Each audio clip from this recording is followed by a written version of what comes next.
Dua. Saya atas nama Devia Putri Kurniati Sulengena. Dan saya Yunita Bisman Kansil.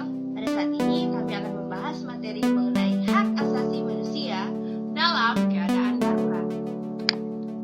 Dalam keadaan darurat, hak asasi manusia merupakan sebuah hal yang penting, meskipun dibatasi atau dikecualikan demi kepentingan keamanan yang mendesak.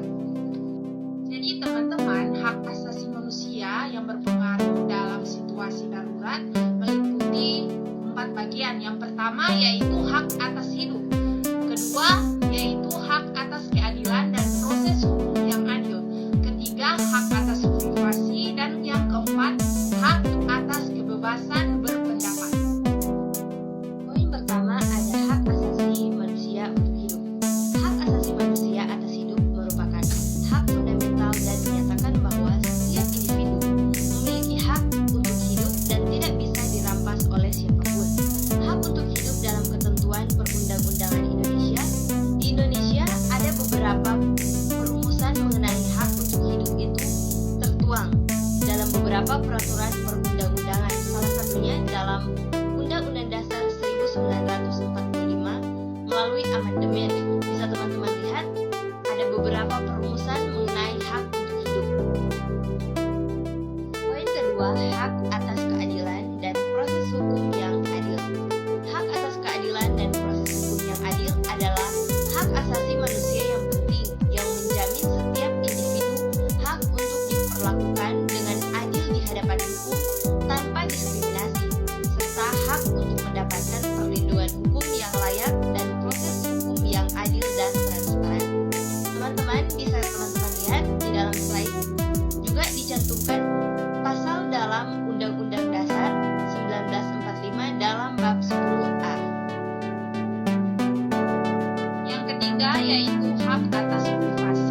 Hak atas privasi ini adalah hak fundamental yang melindungi seseorang dari campur tangan yang tidak diinginkan atau pengungkapan informasi pribadi mereka tanpa izin. Ini mencakup hal yang menjaga kerahasiaan komunikasi, data pribadi, dan aktivitas pribadi. Hal ini diakui dalam banyak konstitusi dan internasional sebagai bagian penting dari hak asasi manusia. Dan bisa teman-teman lihat di slide juga tercantum Undang-Undang Dasar dari hak atas privasi. Yang terakhir yaitu hak atas kebebasan berpendapat. Hak kebebasan berpendapat ini adalah hak yang melindungi kemampuan individu untuk menyatakan pendapat, gagasan, atau pandangan mereka tanpa takut hambatan dari pemerintah atau pihak lain. Dan teman-teman, hak atas kebebasan berpendapat merupakan salah satu prioritas kebebasan ekspresi diatur dalam pasal 19 DUAHM. Sekian presentasi dari kami. Terima kasih atas perhatiannya bagi kelompok kami hari ini.